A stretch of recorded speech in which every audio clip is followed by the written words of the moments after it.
Ek is baie opgewonde oor vanoggend se tema, omdat ek weet hoe dit my lewe verander het. Ek herinner my aan, ons het nou 'n lied gesing hierso wat Piet Smit vir ons voorgesing het. En ek onthou destyds het ons nou in die skoolsaal, nou het ons nie begeleiding, is nou jong gemeente, en ja, dis miskien 'n goeie ding. Wie van julle het nie die aantekeninge nie? Kan jy net die hande opsteek, dan bring Dominee vir julle. Lyk vir my is mense wat graag wil hê. So, steek maar net julle hand op, dan kan ons vir julle laat kry. En ons het nie begeleiding in die skoolsaal gehad nie. En toe hoor ek van, daar's 'n gemeentelid by ons wat pragtig sing en homself baie goed begelei op 'n gitaar. En ek kontak toe die ou en hy sê vir my, ja, hy kan in Pinkstertyd die dienste vooraf kom lei, maar hy ken nie eintlik so baie van die geestelike liedere nie, want hy sing meestal net in kroë. En dis maar hoe hy sy geldjie maak. So hy sing in die aande so by verskillende drinkplekke, kuierplekke.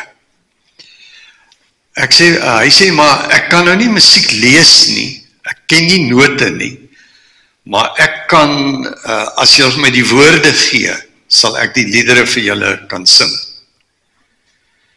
En die man se naam was Piet Smit, wat ons nou na geluister het, wat gesing het vooraf. 'n Ongelooflike vermoë om musiek in sy gedagtes te hoor en te skryf. Baie van sy liedere was preke wat hy by my in die kerk gehoor het. Ene oor die arend, een oor die man in die middel. Dis preke wat hy hoor en dan terwyl ek preek, hoor hy 'n lied in sy gedagtes en dan gaan skryf hy die woorde, nie die note nie. Maar Piet was nou bietjie wild, daai Pinkster, want hy was nie 'n kerkmens nie. Maar hy sit toe die aand, hy sal nou die voorsang sal hy nou vir ons lei, en hy het nou sy 4 liedere geleer, en nou sit hy sy tas, waarin sy gitaar kom, daar langs die deur voor, so as hy klaar gesing het, dan glip hy uit, dan is hy weg. Hy is nou nie vir hierdie kerkbesigheid hierson nie. Hy wil net die sang, die geldjie en die goed afhandel. Daai aand, die eerste aand van Pinkster, sing ons lekker saam met hom. Die gemeente sing almal saam. Jy hoor die mense om jou sing, regtige belewenis. En toe ek sê, kom ons bid saam, ons begin nou met die diens, toe glip hy uit hierso by die deur, maar daar is die deur gesluit. Die koster het die deur gesluit. Nou kan hy nie uit nie. Nou sit hy maar daar. Hy sê, Dominee, daai oggend, daai aand, praat die Here met my vir die eerste maal. En ek hoor sy stem. En as ek nou terugdink aan daai tyd, is dit waar my lewe verander het. Die Here het my in 'n hoek gekeer en ek moes luister. En ek moes hoor wat hy sê oor my lewe. En ek het verander. Daarna het Piet in die kerk 'n belangrike rol by die aanbidding begin speel. Nou nie net formeel musiek gemaak en begelei nie. Nou uit sy hart gesing. Die Gees het deur hom gesing. Die Gees het mense se harte vasgegryp. Dis hoekom mense so lief is vir sy musiek vandag. Mense stuur gereeld vir my en sê, luister na hierdie lied van Piet Smit, dit het my hart geroer. Dis as die Gees deur 'n mens werk. So Piet se lewe het 'n wonderlike getuienis van hoe sy lewe verander het. Maar goed, ek wil aansluit by hierdie getuienis om te sê, Dis waaroor dit eintlik gaan in die Bybel. Dat ons nie Christene kan wees uit onsself nie, maar dat die Here ons Christene moet maak.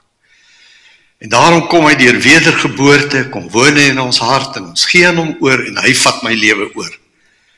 Maar hoe doen hy dit?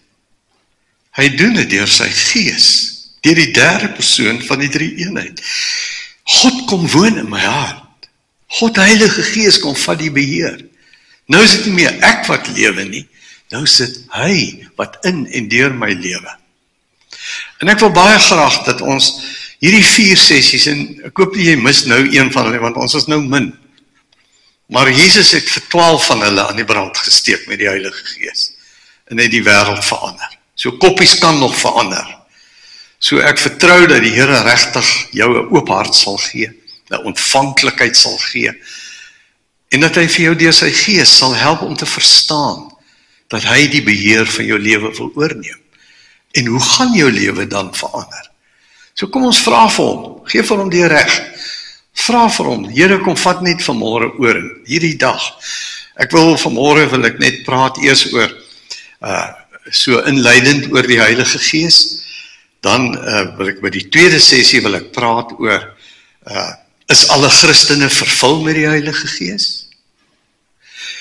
En dan wil ek praat oor, ek weet die laaste ene gaan oor, hoe bly ek vervul met die Gees?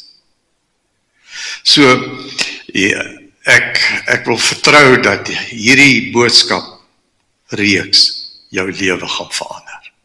Kom ons vra dat die Here dit sal doen. Ek weet daar's mense wat vra verskoning, hulle kan nie kom vanoggend nie.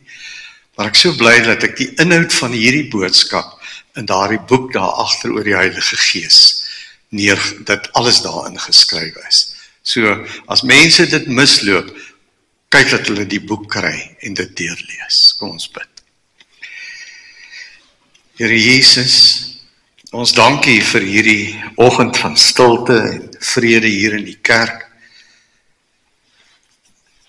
En dat ons kan weet, U is hier. O Here, ons dankie dat U die graf opgestaan het. U wat gesterf het aan die kruis. Wat op die derde dag uit die dood opgestaan het en die dood oorwin het. En lewe en in die heerlike regterhand van die Vader sit in hierdie oomblikke. O Jesus, ons het U lief. Ons dankie vir wat U vir ons kom doen het. Ons dankie dat U vir ons van die sonde kom verlos het. Dat ons nie weer in die oordeel van God sal kom vir ons sonde nie. Dat U die ou dinge wegvat. En dat U ons nuut maak. En vir ons 'n nuwe lewe wil gee. Heilige Gees, dankie dat U hier is. Ons wil vir U die vrye reg gee om in hierdie sessies kragtig in elkeen se hart te werk wat ontvanklik is. En Here, U kan my maar verander. U moet die Here in my lewe wees. U kan met my maak wat U wil. Ek wil hê U plan moet in my lewe realiseer. Kom ontmoet vir ons nou. In Jesus naam, amen. Ek weet nie, julle is seker bewus van hoe die dinge werk. Linda, julle neem hierdie lesings op en hulle weet hoe om dit in die hande te kry as mense nie hier was nie, of dit vir mense te stuur nie. Ek kan maar net altyd vir my 'n boodskap stuur. Okay. Stuur vir Linda 'n boodskap en sy sal vir julle kyk dat sy die materiaal aanstuur vir wie dit ook al is. Nou wil ek nie sê, okay, nou gaan ek nie bywoon verder vandag nie, want ek gaan dit bestel by Linda. Goed, okay, jy luister van nou af net na wat die Gees van die Here sê, né? As ek na die Ou Testamentiese profesie in Esegiel 47 kyk, dan sien ek die profeet sien 'n troon. En dit is die troon van die God die Vader. En uit die troon uit loop daar water in die woestyn. En hoe verder die water loop, hoe dieper loop dit. Hulle meet dit elke 500 meter, dan sit by die enkels, knieë, heupe, naderhand is die water oor hulle, en die hele woestyn, wat dood en droog is, begin lewe. Hierdie water is die Gees van God. Hierdie water vloei uit die troon van die Vader teen die altaar en verby die altaar Golgotha. In die woestyn van hierdie wêreld waar mense se harte droog is, en daar begin plante groei. Mense se lewens begin vrug dra. Mense se lewens het nou blare wat jy op wonde sit en het word gesond. Gaan lees bietjie daai profesie in Esegiel 47 wat vervul is in die Babyloniese bevryding uit die ballingskap, toe hierdie nuwe bedeling aangebreek het, wat in 'n volgende vervulling gegaan het op Pinksterdag, toe die water uit God se troon begin stroom het, en hierdie waterstroom begin vloei het, al wyer en al dieper van Judea, Samaria tot aan die uiteindes van die aarde. En waar die water kom, het daar nuwe lewe gekom. Dis God se plan vir koppies. Sy troon is daar. Sy Gees is daar. Die altaar is daar. En sy water wil vloei in julle harte. En soos wat Jesus vir daai vrou by die put gesê het, jy kan vir my water gee en ek word weer dors, maar ek kan vir jou water gee. En jy sal in der ewigheid nie weer dors word nie. Want hierdie water sal in jou binneste begin opborrel en oorloop, en jy sal 'n fontein van lewe word vir mense om jou, want hulle sal hierdie water by jou kry. Esegiel 47 is in ons dag ook waar. Ek het dit op verskeie plekke gesien, hoe hierdie herlewingsstroom, nuwe lewe, doodsheid van die woestyn, laat herlewe, en hier kom 'n pragtige wêreld vol vrugtebome. So, geliefdes, mag dit waar wees, hierdie tema waar die stroom van die Gees vloei, daar kom daar lewe. Dan lees Esegiel 47. Ek wil hê, ons moet net gou, julle het nou gisterand regtig het ek nou gesien, julle sit so stil en stemmig, maar julle kan lekker gesels. So kom ons draai gou net so 2, 3, 4 na mekaar, en dan sê ons net vir mekaar, noem gou alles op wat jy weet van God die Heilige Gees. Draai gou na mekaar.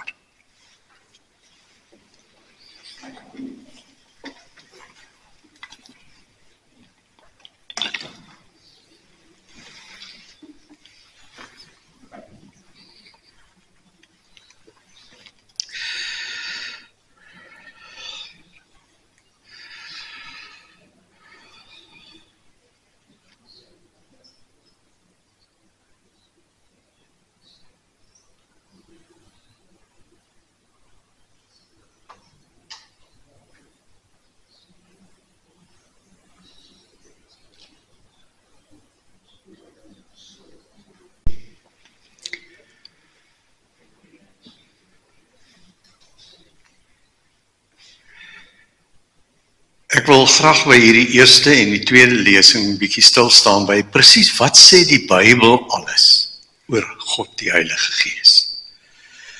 En wat weet ons is die waarheid, want daar is ook baie gedagtes oor die Heilige Gees wat nie in die Bybel is nie en wat nie korrek is nie.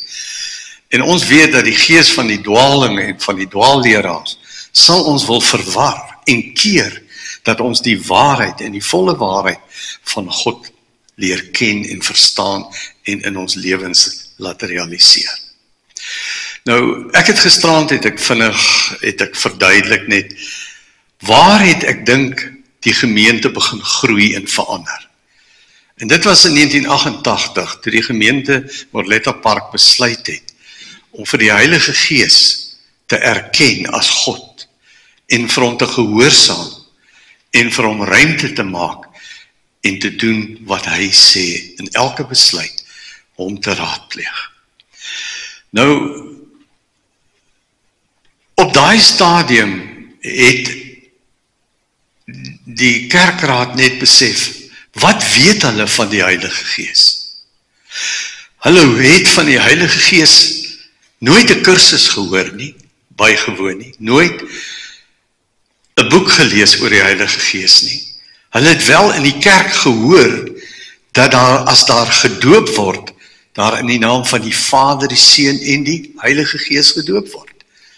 Hulle het wel gehoor in die uitspreek van die Seun aan die einde van 'n diens, wat daar in 2 Korinte 13 se laaste vers staan, die genade van die Here Jesus, die liefde van God die Vader, die gemeenskap van die Heilige Gees, het hulle gehoor van die Heilige Gees.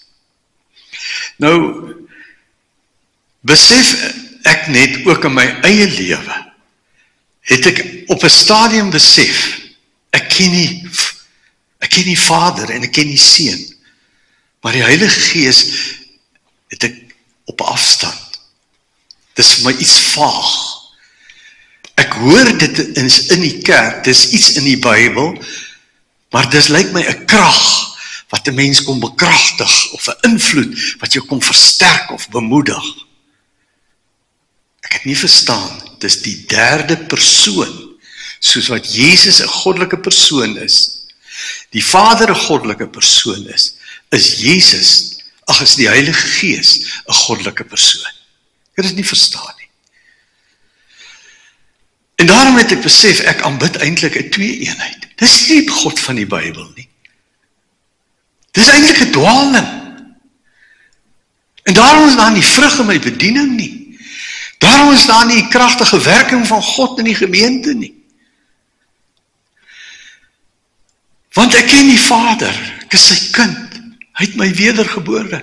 Ek is onlief vir hom. Hy sorg vir my. Ek vra al my behoeftes vir my hemelse Vader. Hy is vir my 'n werklikheid in my lewe. Ek weet hy beskerm my. Ek weet hy sorg vir my. Ek ken die Vader.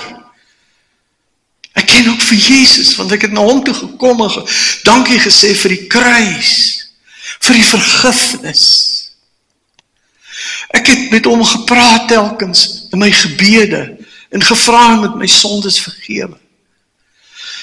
Maar ek het nooit die Heilige Gees aanbid, geëer, verhouding met hom gehad, met hom gepraat, sy stem geken, geluister wat hy sê. Hy was nie in beheer van my lewe nie. Ek het hom, hy was maar 'n vaagheid vir my. Nou, ek het besef, dit lyk vir my die Bybel sê, ons God is nie 'n twee-eenheid nie. Hy is 'n drie-eenheid. Een wese, 3 persone. Vir my was die Vader en die Seun een wese. Maar die Heilige Gees was nie daarvan deel nie. Nie in my godsdienst nie. Nie in my geloofsbelewenis nie. En op 'n stadium het ek ook ontdek, dat ek nie 'n verlange het na die Heilige Gees nie, maar dat ek eerder weerstand het, en vrees het. Want jy sien, ek het nie geleer uit die Bybel oor die Heilige Gees nie. Ek het hom nie leer ken in my lewe nie. Ek het nie 'n persoonlike verhouding met hom gehad nie. Hy was iets. Ek het nie in die eredienste baie van hom geleer nie. Ek het nie in die katekisasie baie oor hom geleer nie. En ek het wel van hom gehoor, maar buite die kerk om. En dit was die probleem. Ek het as teologiese student in my 3de jaar, het ek in die vakansietyd gaan werk. Elke vakansie het ek, een vakansie as ek by die munisipaliteit, die ander vakansie was ek kelner op die trein. En jy sien, daai tyd was daar nog nie iets soos fees must fall nie, né?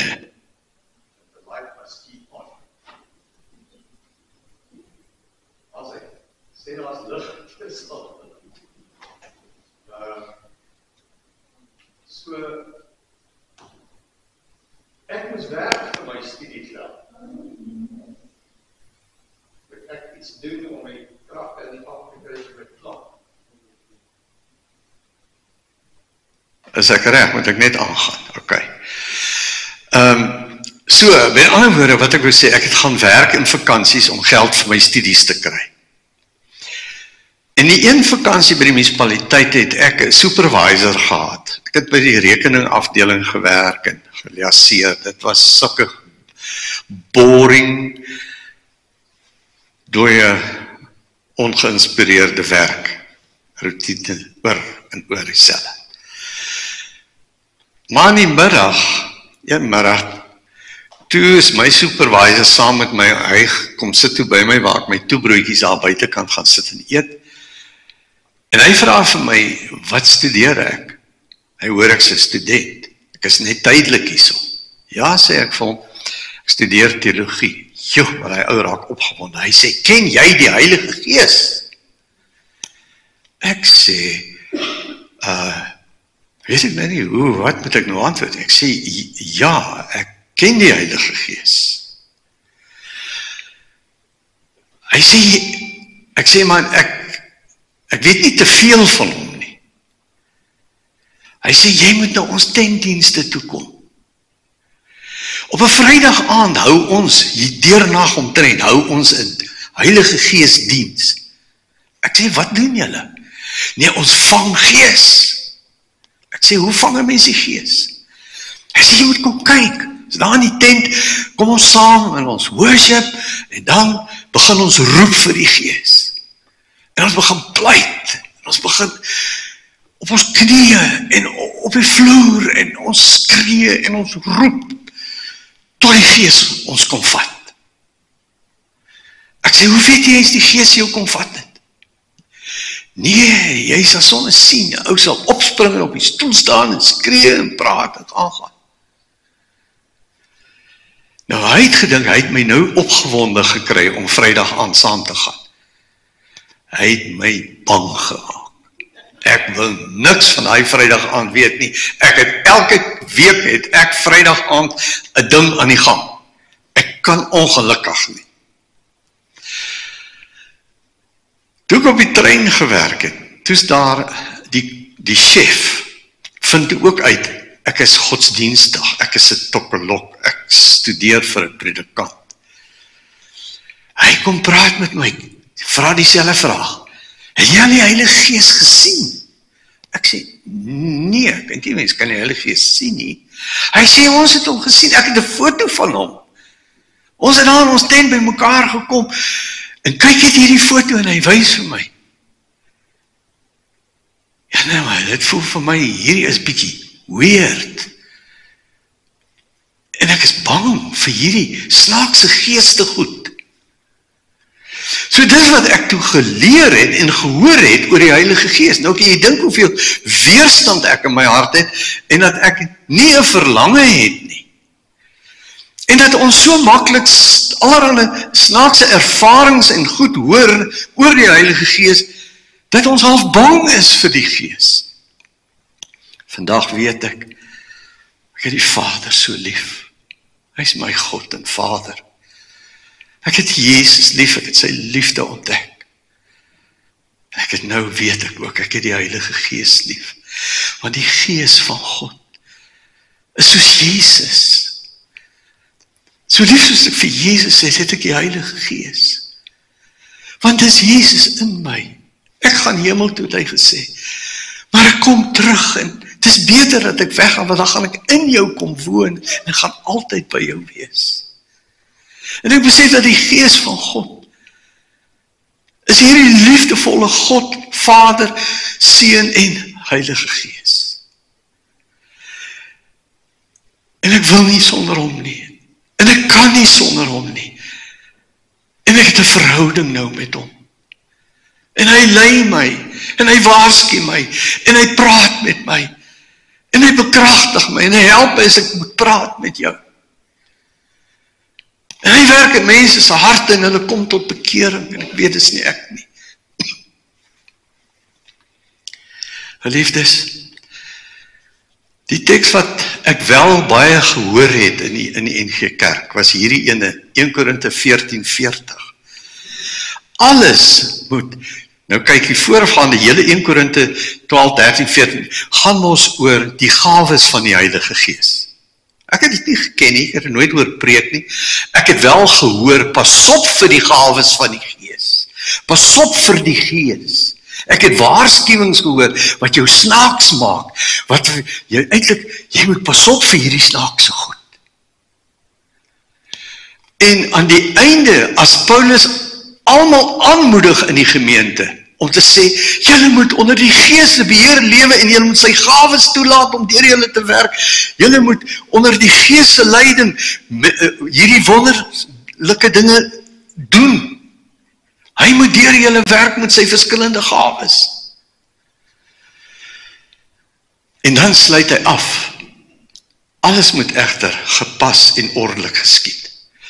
Nou kan ek vir jou sê, toe ons daai tyd begin het, om oor die Heilige Gees 'n reeks te preek, in die klein groepe, te begin om oor die Heilige Gees temas uit te werk, en daaroor te praat in die klein groepe, het mense ons gewaarsku en gesê, julle moet pas op om so baie oor die Heilige Gees te praat, daai groepe gaan almal snaaks raak. Dis nie waar nie. Weet jy, as die Gees beheer neem, dan is alles gepas en ordelik. Die Gees van God is nie so 'n vreemde snaakse gees nie. Dis dalk bose geeste. Maar die Gees van God is 'n liefdevolle God, wat vir jou omgee, en vir jou wil help, om jou taak hier op aarde te volbring. Daarom het Jesus gesê, ek gaan weg, maar ek stuur vir julle die helper. Hy gaan jou kom help. Jy gaan sukkel as Christen, jy gaan stryd hê, jy gaan vra hê, jy gaan nie weet hoe nie, maar my Gees gaan jou kom help. Geliefdes, as jy gaan kyk wat staan daar, ek dink is 1 Korinte 3 vers 12 of so, het staan op die lesings, dan sê die boodskapvertaling, hy sê, weet jy, ons nou hier in die Nuwe Testament, ons leef in 'n wonderlike nuwe bedeling. Daar het 'n splinternuwe era aangebreek vir ons as gelowiges. Die era van die Heilige Gees. Jy sien wat hy bedoel, is daar was 'n era, 'n tyd, 'n bedeling in die Ou Testament, wat die Vader, die eerste persoon van die drie-eenheid, op die voorgrond was. Dis God die Vader wat inisiatief neem in die skepping, wat kom na vir Abraham roep, die God van Isak, die God van Jakob, dis hy wat met hulle praat, dis hy wat hulle die heilsplan gee, dis hy wat vir Moses gaan haal en vir hom stuur na Egipte land toe. Dis hy wat met die profete gepraat het. God die Vader het met die profete gepraat. God die Vader het met die rigters gepraat en deur hulle gewerk. So die Vader is in die Ou Testament op die voorgrond. Jesus is wel daar. Ons lees van die engel en die boodskapper van God en die verwysing na Jesus in sy pre-eksistensie voor sy geboorte in die hemel, en van die Gees ook wat by die skepping deur die woord en die Gees wat sweef oor die waters. Ja, die drie-eenheid was altyd daar van ewigheid. Dis hoe ons God, dis wie ons God is. Maar die Ou Testament beklemtoon die Vader, die kollig val op die Vader. En dan breek daar 'n nuwe bedeling aan in die Nuwe Testament, wat die Vader beloof dat hier kom 'n Messias en Jesus word gebore, en dan is hier 'n nuwe, splinternuwe era, die era van Jesus, die tweede persoon van die drie-eenheid, op wie die kollig nou val. Nou is Jesus op die voorgrond. En ons lees van sy geboorte, sy opgroei, sy lering, sy wonderwerke van sy kruisiging, sy opstanding uit die dood en sy hemelvaart. En as die hemelvaart is, dan stop hierdie tweede era. Dan sê hy, hier kom 'n nuwe bedeling. Hier kom nou 'n nuwe era. Dis beter dat ek weggaan hemel toe en aan die regkant van die Vader sit waar hy nou is. Maar ek gaan by julle wees. Ek stuur vir julle die parakleet, die helper. En hy, God, Heilige Gees, gaan in julle woon, en hy gaan by julle wees vir altyd. En dan skuif die kollig van die tweede persoon van die drie-eenheid, na die derde persoon van die drie-eenheid. En dit is die bedeling waarin ek en jy leef. En waar die vyand reg gekry het om die Heilige Gees in hierdie bedeling eenkant te skuif. Terwyl hy op die voorgrond moet wees. Wat gaan lees nou Handelinge? Dan sien jy die gemeente kom saam en die Heilige Gees sê vir hulle wat om te doen. Die Heilige Gees staan daar, sê vir hulle, sonder nou vir Paulus en Barnabas af en stuur hulle as sendelinge. Kies 7 diakens. Die Heilige Gees sê vir Filippus, gaan op hierdie eensame pad na Gaza. Ek wil begin met 'n sending uitreik na Ethiopië in Afrika. Maar jy moet na daai eensame pad gaan. Daar's nie eintlik mense nie. En hy begin miskien redeneer met die Heilige Gees. Maar die Gees sê, gaan. Hy sê, maar wat moet ek sê? Waar moet ek gaan? Luister vir die Gees, hy gaan jou lei. Dan wys die Gees vir hom 'n wa. Dan sê hy vir hom, sien die wa, gaan soontoe. Wat moet ek daar gaan sê? Nee, bekommer nie. Sê die Gees, ek gaan vir jou help. Kom hy daar, sit die man en lees Bybel. Hy het 'n perkamentrol gekoop oor Jesaja. Nou lees hy hier oor van die lam wat geslag word. En deur sy wonde het daar vir ons genesing gekom. Die straf wat op ons moes kom was op hom, Jesaja 53. Hy sê, wat is hierdie lam wat geslag word?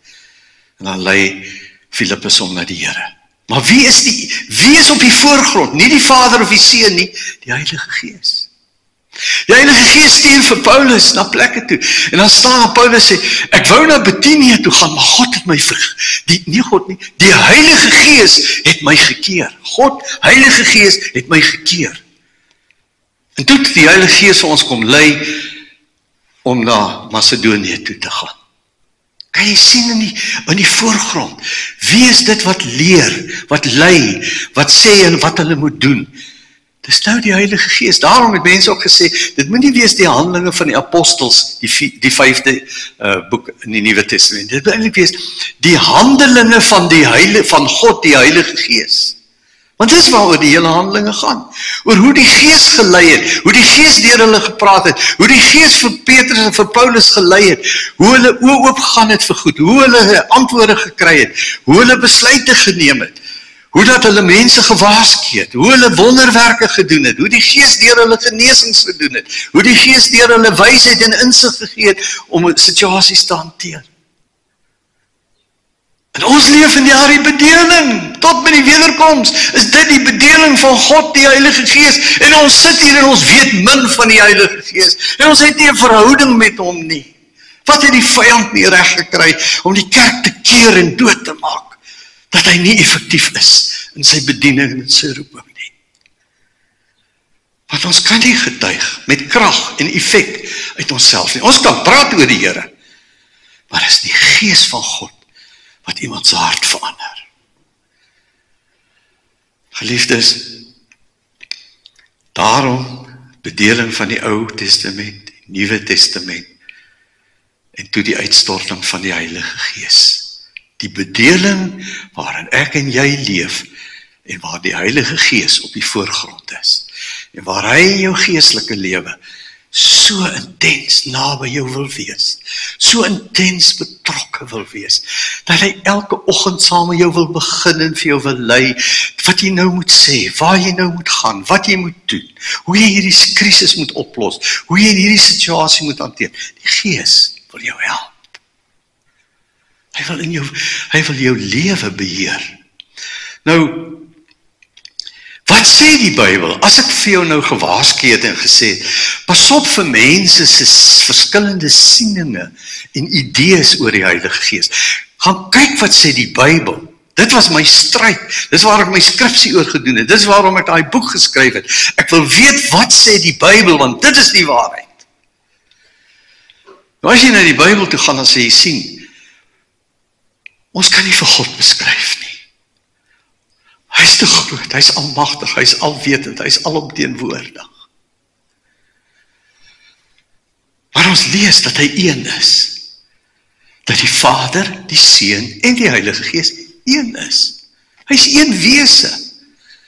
Maar ons sien ook dat hy hom openbaar op in drie persone. Vader, Seun en Heilige Gees.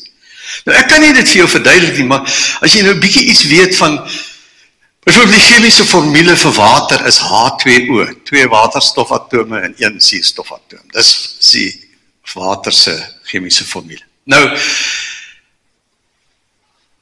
jy kry water in 'n vaste stof, ys, in 'n gas, stoom, in 'n vloeistof, water. 3 verskillende, maar al 3 is H2O. Ek kan nie vir jou verduidelik hoe God 3 is, maar hy is 1 nie. Ek kan vir jou verduidelik dat 'n eier is 3, maar hy is 1. Hy het 'n dop en 'n geel en 'n wit, maar hy is 1 eier. So ek kan nie vir God verduidelik nie, maar dit is hoe God hom aan ons kom openbaar het. Hy het ons ook nooit probeer verduidelik, want ons kan nie met hierdie verstand dink, hoe kan 3 een wees nie. Maar hy het hom openbaar aan ons, dat ons hom kan leer ken. Ons sien by die doop, staan Jesus, die Seun van God, met sy enkels in die water, die oudste skilderye. En uit die hemel uit, daal 'n duif, die Heilige Gees op hom neer. En 'n stem uit die hemel sê, die Vader, dis my geliefde Seun. Hier's 3, maar is 1. Toe Jesus gesalf is vir sy voltydse bediening van 3 jaar hier op aarde, met water geseën gedoop is, deur die Heilige Gees toegerus is. Het was nie 'n sondeafwassing nie. Het was 'n priestersalwing, soos wat dit gebruik was op 30 jaar in die Ou Testament. As ons sien in die Bybel by die doop, ek het dit aangehaal, by die uitspreek van die Seun, word God genoem as Vader, Seun en Heilige Gees. Daar's 'n klomp tekste. As jy nou 'n bietjie, ek het nou op 'n stadium in die Bybel gaan lees, oral waar ek in 'n perikoop sien, al 3 persone kom voor. Dis van God praat hulle van die Vader wat dit doen, die Seun wat dit doen, die Heilige Gees wat dit doen. Kom ek lees net vir jou 2 sulke verse, net om vir jou te wys. By die geboorte van Jesus, Lukas 1:35, die Heilige Gees sal oor jou kom, Maria, en die krag van God die Vader, die Allerhoogste, sal die lewe in jou wek. En daarom sal die een wat gebore word, heilig genoem word, die Seun van God, al 3. Bybel praat van God as 'n eenheid, by die geboorte en die swanger word van 'n maagd Maria. Maar al 3 is betrokke. Hulle is 1, maar hulle is ook 3, sê die skrif. Efesiërs 4 is nog, daar is 'n paar ander tekste wat ook daar staan op die papier, en daar's klomp ander in die boek ook. Efesiërs 4 vers 4 tot 6 sê, daar is net 1 Gees, die Heilige Gees, soos daar net 1 hoop is waartoe God die Vader julle geroep het, en daar is net 1 Here, 1 geloof, 1 God en Vader van julle almal.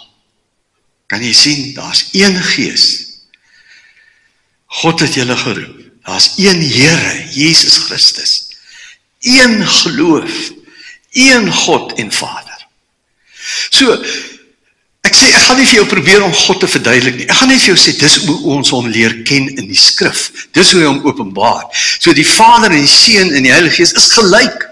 Een is nie minder waardig as die ander. Jy mag nie met 2 praat, maar jy mag nie met die 3de een praat. Daar's nie so iets, dis dwaling.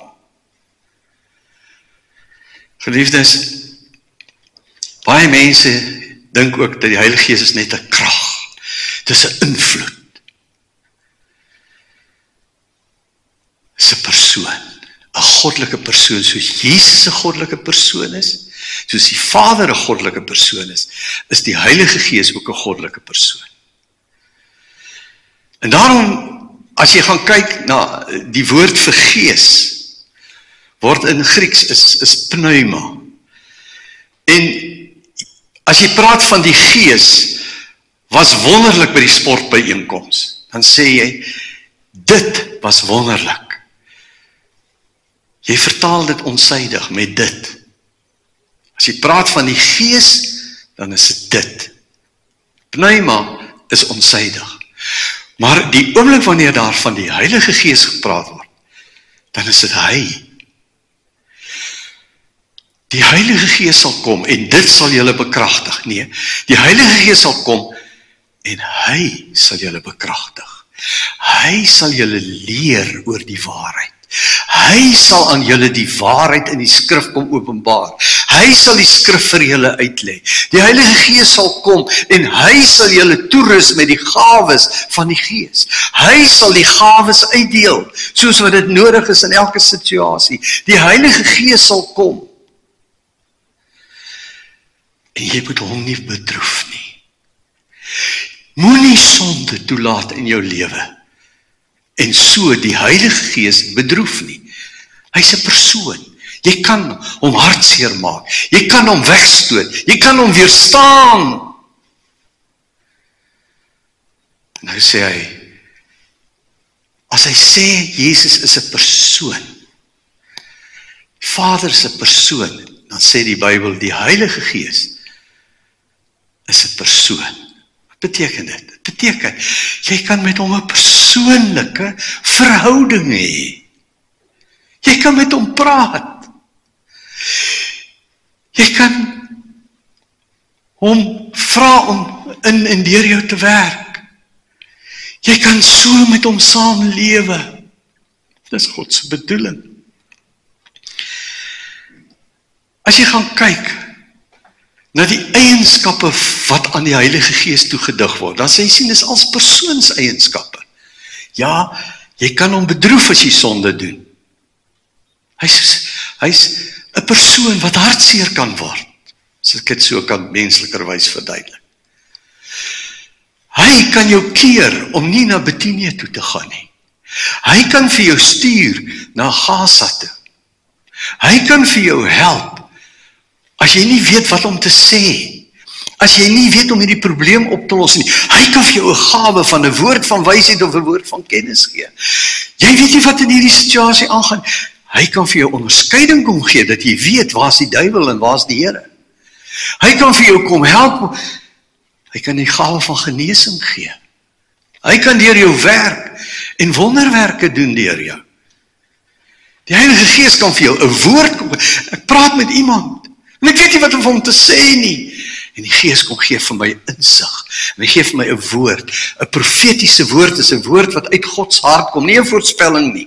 Dis 'n profetiese woord wat uit God se hart kom, presies vir daai persoon. En ek kan vir jou sê, as die Here vir jou 'n profetiese woord gee, gaan jou hart in beroering kom. Jy gaan huil dalk. Jy gaan weet, dis die Here wat met jou gepraat het. Dis wat die Gees wil kom doen. Hy wil ons kom leer en lei en beskerm en waarsku en gebruik en toerus. Hy's 'n persoon. Hy word genoem die parakleet. Para beteken by en praat, kleetos. Hy's die ene wat by jou wil staan. Hy's jou advokaat. Hy gaan jou help. Hy's die ene wat vir jou wil help. Hy's die ene wat jou wil kom toerus met wysheid. Hy gaan vir jou, hy word ook genoem die helper, die parakletos, die voorspraak, die een wat vir jou intree, die een wat vir jou help. Hoe kan ons sonder hom God wil eer, sy werk wil doen in kerk wees en Christen wees? Ons kan nie uit ons eie krag en ons eie self dit mee effektief doen nie. Dis hoekom ons moet weet hoe belangrik is die rol van die Heilige Gees in ons lewe en dat ons 'n persoonlike verhouding met hom moet hê. Ek wil die volgende ronde verduidelik 'n paar beelde wat in die Bybel voorkom oor die Heilige Gees wat vir ons baie meer insig gee oor wie hy is en wat hy kom doen.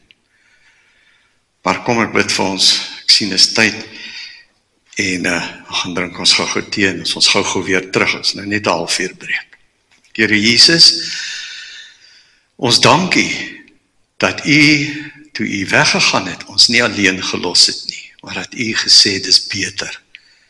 Dis beter vir julle, want nou gaan ek hemel toe, maar die Heilige Gees, God, Heilige Gees, gaan in julle kom woon. En Gees van God, vergewe my, dat ek u nie altyd erken en gehoorsaam en nie 'n verhouding het met u nie. Maar kom maak dit nuut. Kom vat die beheer en lewe u nou in my. Ja, dat ek sal sterf in my ou natuur en myself en dat Jesus deur die Gees in my sal lewe. Kom maak dit vir ons duidelik, maar bo alles bid ons, kom maak dit vir ons 'n werklikheid in Jesus naam.